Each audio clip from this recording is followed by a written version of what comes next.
Hi hello ಎಲ್ಲರಿಗೂ ನಮಸ್ಕಾರ, ಸತ್ ಶ್ರೀ ಅಕಾಲ್, ಅಸ್ಸಲಾಮ್ ಅಲೈಕುಮ್. ಎಲ್ಲರೂ ಚೆನ್ನಾಗಿ ಭಾವಿಸ್ತೀನಿ. ನಾನು ನಿಮ್ಮ ಶೇಖ್ ಸ್ಪಾನ್ ಮಾತಾಡ್ತಿರೋದು. ನಾನಿವತ್ತಿದ್ದೀನಿ ಅವ್ರ ಗ್ಯಾರೇಜಲ್ಲಿ ಇದ್ದೀನಿ. NS ರೇಸಿಂಗ್ ಟ್ಯೂನ್ಸ್ ಏನಕ್ಕೆ ಬಂದಿದ್ದೀನಿ ಅಂತ ಹೇಳಿದ್ರೆ, ಲಾಸ್ಟ್ ಒಂದು ವೀಡಿಯೋ ನೋಡಿರ್ತೀರಾ ನೀವು. ಆಕಾಶ್ ಗಾಡಿ ಬಂದು ಕುರಿ ಥರ ಮಲಗಿಸ್ಕೊಂಡು ಬಂದು ಗಾಡಿ ಬಿಟ್ಟಿದ್ದೆ ರೆಡಿ ಮಾಡ್ಸೋಕ್ಕೆ. ಸೊ ಆ ಗಾಡಿ ಇವಾಗ ರೆಡಿ ಆಗಿದೆ.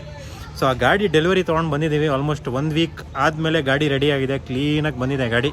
ನಾವು ಟೆಸ್ಟ್ ಡ್ರೈವ್ ಎಲ್ಲ ಮಾಡಿ ನಾನು ಇವಾಗ ವೀಡಿಯೋ ಮಾಡ್ತಿರೋದು. ಗಾಡಿ ಸಖತ್ತಾಗಿ ಬಂದಿದೆ, ಬನ್ನಿ ನೋಡೋಣ ಗಾಡಿ. ಅದಾದಮೇಲೆ ಆಕಾಶ್ ಬಾಯಿಂದ ಕೇಳೋಣ, ಅವನು ಟೆಸ್ಟ್ ಡ್ರೈವ್ ಮಾಡ್ದ. ಆಕಾಶ್ ಬಾಯಿಂದ ಕೇಳೋಣ ಹೆಂಗಿದೆ ಗಾಡಿ ಅಂತ ಹೇಳ್ಬಿಟ್ಟು. ನಾನು ಒಂದು ಟೆಸ್ಟ್ ಡ್ರೈವ್ ಮಾಡಿದೆ, ಕ್ರಿಸ್ಮಸ್ ಎಲ್ಲ ಸಖತ್ತಾಗಿ ಬಂದಿದೆ ಗಾಡಿದು. ಸೊ ಇವಾಗ ತೋರಿಸ್ತೀನಿ ಹೆಂಗೆ ಬಂದಿದೆ ಅಂತದ ಗಾಡಿ, ಬನ್ನಿ. ಸ್ನೇಹಿತರೆ ನೋಡ್ಬೋದು, ನಿಜಾಮ್ ನಿಂತಿದ್ದಾರೆ, ಆಕಾಶ್ ಇದ್ದಾನೆ. ಓಕೆ, ಗಾಡಿ ಎಲ್ಲ ಕ್ಲೀನಾಗಿ ರೆಡಿಯಾಗಿದೆ ಸ್ನೇಹಿತರೆ. ಸೊ ನಾನು ಬಿಡುವಾಗ ಗಾಡಿ ಹೆಂಗಿತ್ತು, ಇವಾಗ ನೋಡಿ ಗಾಡಿ ಹೆಂಗಿದೆ. ಓಕೆ, ಸೊ ಇದ್ರ ಹಿಂದ್ಗಡೆ ಇದು ಆಪ್ರೇಷನ್ ಹಿಂದೆ, ಗಾಡಿ ಆಪ್ರೇಷನ್ ಹಿಂದೆ ನಮ್ಮ ನಿಜಾಮು ಆಮೇಲೆ ಇರ್ಫಾನ್ ನೋಡಿ ಯಾವಾಗಲೂ ಅಲ್ಲೇ ಇರ್ತಾರೆ. ಸ್ಪಾಟ್ ಅವ್ರದ್ದು, ಇರ್ಫಾನ್ದು. ಸೊ ನೋಡ್ಬೋದು ಗಾಡಿ ಹಿಂಗೆ ರೆಡಿ ಆಗಿದೆ ಅಂತ ಹೇಳ್ಬಿಟ್ಟು. ಸೊ ಹೆಂಗಿತ್ತು ಇವಾಗ ಹೆಂಗಾಗಿದೆ ನೋಡಿ ಸ್ನೇಹಿತರೆ.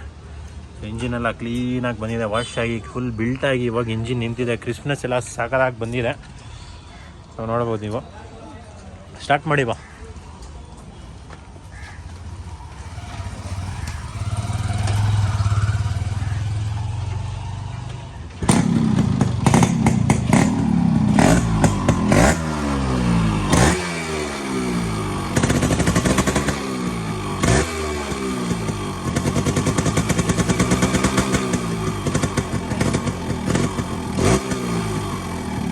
ಕೇಳಿಸ್ಕೊಳ್ಳೋಣ ಸ್ನೇಹಿತರೆ ಹೆಂಗೆ ಸ್ಮೂತಾಗಿ ಬಂದಿದೆ ಇಂಜಿನ್ ಅಂತ ಹೇಳ್ಬಿಟ್ಟು. ಇವಾಗ ಸೈಲೆನ್ಸರ್ ನೋಟು ನೋಡಿ ಹೆಂಗೆ ಬರುತ್ತೆ ಅಂತ ಹೇಳ್ಬಿಟ್ಟು.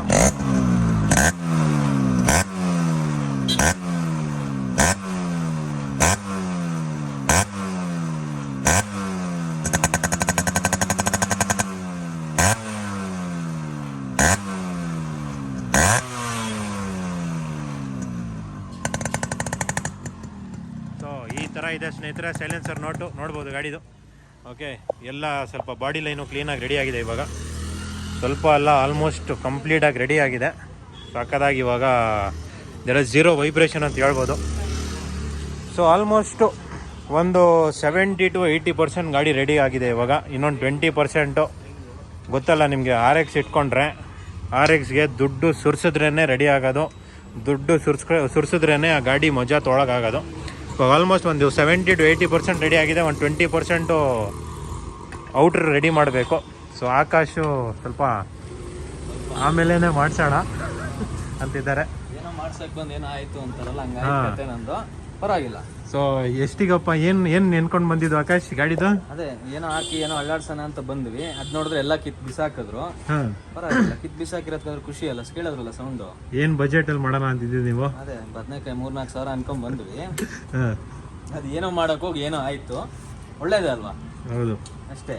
ಸೊ ನಾವು ಏನು ಮಾಡ್ಸಕ್ ಬಂದಿದ್ದಂದ್ರೆ ಬಾರಿ ಗಾಡಿ ಬಂದು ಟ್ಯೂನ್ ಮಾಡಿಸ್ಕೊಂಡು ಕಾರ್ಬೇಟ್ರ್ ಕ್ಲೀನ್ ಮಾಡಿಸ್ಕೊಂಡು ಹೋಗೋಣ ಅಂತ ಬಂದಿದ್ದು.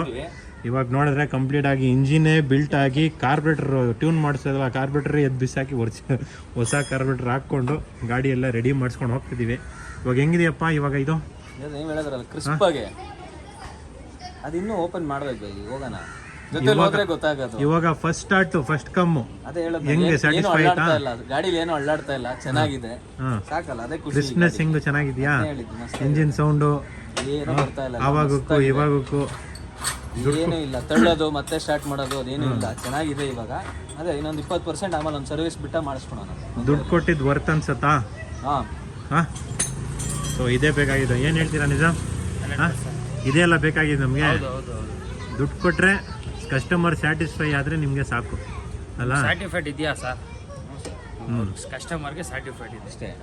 ನೀವೆಲ್ಲ ಇದು ಬಿಚ್ಚಿದ್ರಲ್ಲ, ನಿಮ್ಗೆ ಏನು ಅನ್ಸಿದ್ದು ಗಾಡಿ ಬಿಚ್ಚಿದ ತಕ್ಷಣ? ಅದೇ ಬಿಚ್ಚಿದ ತಕ್ಷಣ ನಮ್ಗೆ ಹೇಳ್ದಲ್ಲ ಏನೇನು ಪ್ರಾಬ್ಲಮ್ ಇತ್ತು ಅಂತ. ಇದ್ರ ಬೋರೆಲ್ಲ ಹೆಂಗ್ ಮಾಡಿದ್ರು, ಏನ್ ಮಾಡಿದ್ರು, ಇದ್ರ ಬೋರ್ ಅಲ್ಲೇ ಐತೆ, ಬೇಕಾದ್ರೆ ತೋರಿಸ್ತೀನಿ. ಹೆಂಗೋ ಪೋಟಿಂಗ್ ಮಾಡಿ ಕ್ಯಾಲ್ಕುಲೇಷನ್ ಎಲ್ಲ ಎಲ್ಲ ಫಜಿತಿ ಮಾಡಿಬಿಟ್ರು. ಇವಾಗ ಬೇರೆ ಒಂದು ಬೋರ್ ಹಾಕಿದ್ದೀವಿ, ಇದಕ್ಕೆ ಬೋರ್ ಹಾಕ್ಬಿಟ್ಟು ನೀಟಾಗಿ ರೆಡಿ ಮಾಡಿದ್ದೀವಿ. ಇವಾಗ ಕಸ್ಟಮರ್ಗೆ ಫುಲ್ ಸರ್ಟಿಫೈಡ್ ಆಗಿದೆ. ಟೆಸ್ಟ್ ಡ್ರೈವ್ ಮಾಡಿದ್ದಾರೆ, ಅವ್ರು ಓಕೆ ಅಂದ್ಬಿಟ್ಟು ಹೇಳಿದ್ದಾರೆ. ಅದಕ್ಕೋಸ್ಕರ ಡೆಲಿವರಿ ಕೊಡ್ತಾ ಇದ್ದೀವಿ. ಸೊ ಇವಾಗ ಕ್ಲೀನಾಗಿ ರೆಡಿ ಆಗಿದೆ. ಆಕಾಶ್ಗೂ ಸ್ಯಾಟಿಸ್ಫೈ ಆಯಿತು ಸ್ನೇಹಿತರೆ. ಸೊ ನಿಜಾಮ್ ಕ್ಲೀನಾಗಿ ರೆಡಿ ಮಾಡಿಕೊಟ್ಟಿದ್ದಾರೆ, ಅಷ್ಟೇ ಸಾಕು. ಸೊ ನಿಮ್ಗೆ ತೋರಿಸ್ತೀನಿ ಇವ್ರದ್ದು ಬೋರ್ ಹೆಂಗಿತ್ತು, ಇವಾಗ ಇವ್ರು ರೆಡಿ ಮಾಡಿರೋದು ಬೋರ್ ಎಲ್ಲ ಹೆಂಗೆ ಕಂಡೀಷನಲ್ಲಿ ಬರುತ್ತೆ ಅಂತ ಹೇಳ್ಬಿಟ್ಟು. ಪ್ರಾಬಬ್ಲಿ ಒಂದು ರೈಡ್ ಹೋಗ್ಬಿಟ್ಟು ಲಾಂಗ್ ಹೋದರೆ ನಿಮ್ಗೆ ಗೊತ್ತಾಗತ್ತೆ ಆ ರೈಡ್ ಲಾಂಗಲ್ಲಿ ತೋರಿಸಿ ನಿಮಗೆ ಎಷ್ಟು ಟಚ್ ಆಗುತ್ತೆ ಅಂತ ಹೇಳ್ಬಿಟ್ಟು. ಫಸ್ಟ್ ಒಂದು ಸೀಟಿಂಗ್ ಕೂತ್ಕೋಬೇಕು, ಸೀಟಿಂಗ್ ಕುದುರ್ಸ್ಮೇಲೆ ಹೇಳ್ತೀನಿ ಸ್ನೇಹಿತರೆ. ವೆಲ್ ಸ್ನೇಹಿತರೆ ನೋಡಿ, ಇದೇ ಬೋರ್ ಚೇಂಜ್ ಮಾಡಿರೋದು ಇವಾಗ ಕಂಪ್ಲೀಟಾಗಿ. ಬೋರೆಲ್ಲ ಇದು ಕಂಪ್ಲೀಟಾಗಿ ಪೋರ್ಟ್ ಮಾಡಿಬಿಟ್ಟಿದ್ದಾರೆ. ಆ ಕ್ಯಾಲ್ಕುಲೇಷನಿಂದ ಪೋರ್ಟ್ ಮಾಡಿಲ್ಲ, ಯಾರು ಮಾಡಿದಾರೋ ಗೊತ್ತಿಲ್ಲ. ಆ ಕ್ಯಾಲ್ಕುಲೇಷನ್ನು ಪೋರ್ಟ್ ಮಾಡಿಲ್ಲ ಅಂತ ಹೇಳ್ಬಿಟ್ಟು ನನಗಂತೂ ಸೆಟ್ ಆಗೋಲ್ಲ, ಇದು ಮಾಡೋಕ್ಕೂ ಆಗೋಲ್ಲ ಅಂತ ಹೇಳ್ಬಿಟ್ಟು ನಮ್ಮ ನಿಜಾಮ್ ಅವ್ರು ಹೇಳಿದ್ರು. ಸೊ ಯಾಕಂದರೆ ಅವ್ರ ಬಾಯಿಂದನೇ ಕೇಳಿ ಏನಕ್ಕೆ ಈ ಬೋರ್ ಸೆಟ್ ಆಗೋಲ್ಲ ಅಂತ ಹೇಳ್ಬಿಟ್ಟು ಹೇಳ್ತಾರೆ ನೋಡಿ. ಸೊ ಇಲ್ಲೆಲ್ಲ ಯಾವ ಥರ ಮನ್ಸಿಗೆ ಬಂದಾಗ ಹಂಗೆ ಕೋಟ್ ಮಾಡಿಬಿಟ್ಟವ್ರೆ. ಸೊ ಇಲ್ಲೆಲ್ಲ ಸರಿಯಾಗಿ ಕೋಟಿಂಗ್ ಆಗಿಲ್ಲ, ಕ್ರಾಸ್ ಕೋಟ್ ಮಾಡ್ಬಿಟ್ಟವ್ರೆ ಒಳಗಡೆ. ಎಕ್ಸಾಸ್ಟ್ ಪೋರ್ಟ್ ಅಂತೂ ಹೆವಿ ಮಾಡಿಬಿಟ್ಟವ್ರೆ, ಏನೋ ರೇಸ್ಗೆ ಓಡಿಸೋ ಥರ ಆಲ್ರೆಡಿ ಪೋರ್ಟ್ ಮಾಡಿಬಿಟ್ಟವ್ರೆ ಎಕ್ಸಾಸ್ಟ್ ಎಲ್ಲ ನಿಮಗೆ. ಆಮೇಲೆ ಬಂದುಬಿಟ್ಟು ಇಲ್ಲಿ ಸ್ಲೀವ್ನೇ ಡ್ಯಾಮೇಜ್ ಆಗಿಬಿಟ್ಟಿದೆ ಆಲ್ಮೋಸ್ಟ್. ಇಲ್ಲಿ ನೋಡಿ ಈ ಕಡೆ ಎಲ್ಲ ಫುಲ್ಲು ಸ್ಲೀವ್ನೇ ಡ್ಯಾಮೇಜ್ ಆಗಿಬಿಟ್ಟಿದೆ, ಇಲ್ಲೆಲ್ಲ ನೋಡಿ ಸ್ಲೀವ್ನು ಡ್ಯಾಮೇಜ್ ಆಗಿಬಿಟ್ಟಿದೆ. ಆಮೇಲೆ ಸೈಜ್ ಬಂದುಬಿಟ್ಟು 3mm ಮೇಲೆ ಆಗಿಬಿಟ್ಟಿದೆ ಇದು. ಸೊ ಅದಕ್ಕೆ ಈ ಸ್ಲೀವ್ ಬಂದುಬಿಟ್ಟು ತೆಳ್ಳೆ ಆಗಿಬಿಟ್ಟಿದೆ, ಫುಲ್ ತೆಳ್ಳೆ ಆಗಿಬಿಟ್ಟು ಇದರಲ್ಲಿ ಕಂಪ್ರೆಷನ್ ಇಲ್ಲ, ಏನೂ ಇಲ್ಲ. ಅದಕ್ಕೋಸ್ಕರ ಈ ಬೋರ್ ಚೇಂಜ್ ಮಾಡಿಬಿಟ್ಟು ಒಂದು ಒಳ್ಳೆ ಸೆಮಿ ಕೊಟ್ಟು ಒಂದು ಒಳ್ಳೆ ರೈಡ್ಗೋಸ್ಕರ ಅಂತ ಈ ಬೋರ್ ಸ್ಯಾಟಿಸ್ಫೈಡ್ ಆಗಲ್ಲ ಅಂದ್ಕೊಂಡು ಬೇರೆ ಬೋರ್ನ ಎತ್ಕೊಂಡು ಅದಕ್ಕೆ ಮಾಡಿರೋದು ಈಗ. ಸೊ ತುಂಬ ಚೆನ್ನಾಗಿದೆ. ಓಕೆ, ಇವಾಗ ಜನರು ಹೇಳ್ತಾರಲ್ಲ ಬರೀ ಪೋರ್ಟ್ ಮಾಡಿಬಿಟ್ರೆ ವೈಬ್ರೇಷನ್ ನಿಂತ್ಕೊಂಡ್ಬಿಡುತ್ತೆ, ಪೋರ್ಟ್ ಮಾಡಿದ್ರೆ ಸಾಕು ಅಂತ ಹೇಳ್ಬಿಟ್ಟು. ಓಕೆ, ಸೊ ಅದೆಲ್ಲ ತಪ್ಪ ಓಕೆನಾ, ಕರೆಕ್ಟಾ? ಸರ್ ಅದು ಬಂದ್ಬಿಟ್ಟು ಆ್ಯಸ್ ಇಟ್ ಈಸ್ ಏನಂದರೆ ಅದು ನಿಮಗೆ ಇವಾಗ ಕಂಪನಿಯಿಂದ 135cc ಅಂತ ಬಿಟ್ಟ ಗಾಡಿ, 132cc ಅಂತ ಬಿಟ್ಟಿದ್ದು, ಅದು 135cc ಅಂತ ಹೇಳಿದಲ್ಲ. ಇರಲಿ 135cc ಪೋರ್ಟ್ ಬಂದ್ಬಿಟ್ಟು ಚಿಕ್ಕದು ಬಿಟ್ಟ 135ಗೆ 12 bhp ಪೋರ್ಟ್ ಬಿಟ್ಟ. ಇವಾಗ ಜನರುಗಳು ಏನು ಮಾಡ್ತಾರೆ ಅಂದರೆ ಬೋರ್ ಸೈಜ್ ಸಿಗ್ತಾ ಇಲ್ಲ ಅಂತ 2mm ಆ ಥರ ಪಿಸ್ಟಿನ್ ಹಾಕ್ಕೊಂಡ್ಬಿಡ್ತಾರೆ. ಇವಾಗ ಪೋರ್ಟ್ ಚಿಕ್ಕದು, ಪಿಸ್ಟಿನ್ ದೊಡ್ಡದು, CC ಅಪ್ಗ್ರೇಡ್ ಆಗೋಯ್ತು ಗಾಡಿಯಲ್ಲಿ. ಅಪ್ಗ್ರೇಡ್ ಆಗಿಬಿಟ್ಟು ಏನಾಗುತ್ತೆ ನಿಮಗೆ ಇಂಜಿನಿಂದ ಸ್ವಲ್ಪ ವೈಬ್ರೇಷನ್ ಬಂದುಬಿಡುತ್ತೆ, ಫುಲ್ಲು ಕಂಪ್ರೆಷನ್ ಹೈ ಆಗಿಬಿಡುತ್ತೆ ಗಾಡಿಯಲ್ಲಿ CC ಜಾಸ್ತಿ ಆಗಿದ ತಕ್ಷಣ. ಇವಾಗ ಅದು ಮುಂದೆ ಹೋಗೋಕ್ಕೆ ಪೋರ್ಟ್ ಬಿಡ್ತಾ ಇಲ್ಲ, ನಿಮ್ಮ ಪೋರ್ಟ್ ಚಿಕ್ಕದಾಗ್ಬಿಟ್ಟಿದೆ. ಆವಾಗ ಅಂಥ ಬೋರ್ಗೆ ಮಾತ್ರ ಬರೀ ಒಂದು 2mm ಪೋರ್ಟ್ ಮಾಡಿ ಹೆಡ್ ರೇಷಿಯೋ ಚೇಂಜ್ ಮಾಡಿಕೊಂಡು ಪಿಸ್ಟಿನ್ ಏನಿರುತ್ತೋ ಆ ಕ್ಯಾಲ್ಕುಲೇಷನಲ್ಲಿ ಹೆಡ್ ರೇಷಿಯೋ ಚೇಂಜ್ ಮಾಡಿಕೊಂಡು ನೀವು 2mm 175 2mm 2.5 ಆ ಥರ ಪಿಸ್ಟಿನ್ಗೆ ಒಂದು 2mm ಬರೀ ಲೈಟಾಗಿ ಪೋರ್ಟ್ ಮಾಡ್ಕೊಂಡ್ರೆ ಇಂಜಿನ್ ರಿಲ್ಯಾಕ್ಸಬಲ್ ಚೆನ್ನಾಗಿರುತ್ತೆ.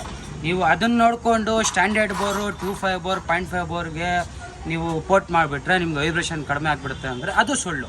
ಅದು ಕಂಪನಿಯಿಂದ CC ಕಡಿಮೆ, ಪೋರ್ಟ್ ಚಿಕ್ಕದು, ಮ್ಯಾಚ್ ಚೆನ್ನಾಗಿರುತ್ತೆ, ರಿಲ್ಯಾಕ್ಸಬಲ್ ಓಡುತ್ತೆ. ನೀವು ಸ್ಟ್ಯಾಂಡರ್ಡ್ ಬೋರ್ಗೆ 2.5 ಬೋರ್ಗೆ 0.5 ಬೋರ್ಗೆ ಏನಾದರೂ ಪೋರ್ಟ್ ಗಿಟ್ ಮಾಡಿಬಿಟ್ರೆ ನಿಮ್ಮ ಇಂಜಿನ್ ರನ್ನಿಂಗ್ ಹಾಳಾಗಿಬಿಡುತ್ತೆ, ನಿಮ್ಮ ಇಂಜಿನ್ ಸ್ಮೂತ್ನೆಸ್ ಬರೋಲ್ಲ, ನಿಮ್ಮ ಇಂಜಿನ್ ರಫ್ಫು, ನಿಮ್ಮ ಇಂಜಿನ್ ಸೌಂಡು, ನಿಮ್ಮ ಇಂಜಿನ್ ರನ್ನಿಂಗೇ ಬರೋಲ್ಲ. ಎಷ್ಟು ನೀವು ಒರಿಜಿನಲ್ ರನ್ನಿಂಗಲ್ಲಿ ಓಡಿಸ್ತೀರೋ ಅಷ್ಟು ನಿಮಗೆ ಅದಕ್ಕಿಂತ ಫೀಲಿಂಗ್ ಬೇರೆ ಯಾವ ಪೋರ್ಟ್ ಗಾಡಿಯಲ್ಲೂ ಬರೋಲ್ಲ.